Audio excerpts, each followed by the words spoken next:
Ladies and gentlemen, the post-fight segment number 18 of the RT boxing show with Mr. A will begin shortly. In 5, 4, 3, 2. Thank you for tuning in. It is Ready Talk Boxing. I am your host, Mr. A. New viewers, please become new subscribers. Give a thumbs up, support the show. This is the show where we just talk boxing the best we can. The post-fight recap for the newly crowned WBA Super Welterweight International Champion, Ted Cheeseman. He passed the test. I needed to see him pass. Going into the fight, I knew he had the sweeter feet, the faster hands, the in and out movement, the better combinations. I just needed to see if he could survive the hard shots of Carson.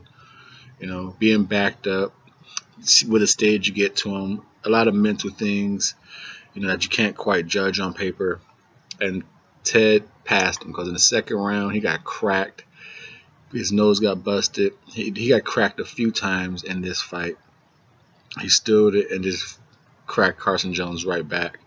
Up until the sixth round, I had this fight a tie. Yeah, draw, tie, however you want to say it.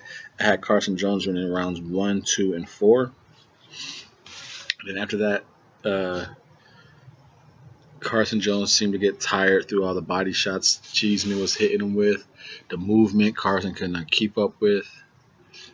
It was with the movement, you start to see Carson's sloppy footwork. He was squaring up. But all the way down to the last end of the fight, Carson Jones still was able to land a shot here and there. But like I said, after the sixth round, Cheeseman, the big cheese, was able just to really separate himself. He started landing the inside uppercut more as Carson Jones was squaring his feet up in the inside. Cheeseman hit him and then just spin and push him off. This fight was clearly won. Even though Cheeseman had the fastest hands and the combinations, this fight was won because of Cheeseman's legs. Carson Jones got deducted a low blow point in round 9. So by that time, it was really a do-or-die knockout time for Carson Jones. And he tried. But, even in the 10th round, Cheeseman was like, all right, let's go. Let's go. Fight me. Cheeseman did a nice mixture of up and down, jabbing, hooks to the body, uppercut. You couldn't really predict which punch was going to come from Cheeseman. And the only reason this fight was really tough for Cheeseman in the first half, because he didn't stay with the jab. Whenever he stayed with the jab to set up his offense, he clearly won that round. Anytime he tried to, man up against, I won't really say man up, but just try to slug it out with Carson Jones. Like I said, even though he had the faster hands, maybe he didn't have the heavier hands. And Carson Jones' punches were stronger. So you could see him, you see Cheeseman's head turn or go up. Wow. It was Cheeseman doing a lot of points. His body shots were vicious.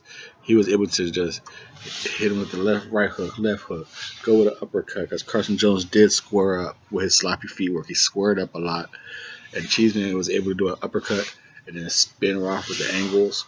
Like I said, whenever Cheeseman went to the outside boxing and then worked himself in behind the jab, Carson had no answer for him. When Cheeseman tried to just come in and fight, he took some shots. He took some real good shots. But that being said, Cheeseman looked good, like he always does. Cheeseman didn't show nothing new this fight with boxing skills. He showed, more of a mental fortitude. That's what I needed to see in Cheeseman. Physical attributes and boxing skills, yeah, he was clearly the better fighter going into the fight. But I saw what I needed to see in Ted Cheeseman to make a brand new fair assessment of him. And like I said, he looked like he's going to be a good person. He gets hit a little too easy for me.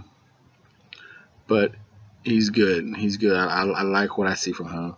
He has a lot of room to grow. I believe he's 13-0 now. Once they get that little head movement on the defensive end and stay consistent with working behind the jab, I believe he will be better. Because like I said, the first 6 rounds, like I said, rounds 1, 2, and 3. I mean 1, 2, and 4. He didn't work behind the jab enough for me, and that allowed Carson to win those rounds.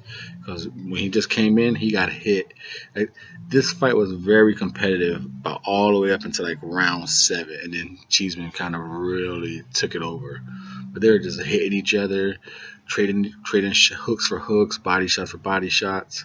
But I said, as round 7 came on, Carson got getting tired. His sloppy footwork, he started squaring up, and then uppercuts.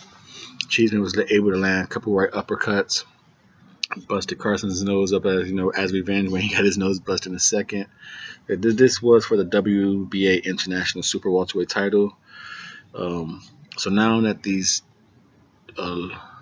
tie-in belts are being handed out to good young fighters, I believe these belts are going to start to get a little bit of a recognition by boxing fans. That's my opinion, and that is Mr. A's opinion on RRT boxing. Ready talk boxing. Again, the post-fight recap: Ted Cheeseman gets a unanimous decision over Carson Jones and becomes the new WBA International Super Welterweight title. Again, thumbs up. New viewers, I hope you become new subscribers. Enjoy the show. I'm your host, Mr. A, saying ready, as always, baby. See you on the next one.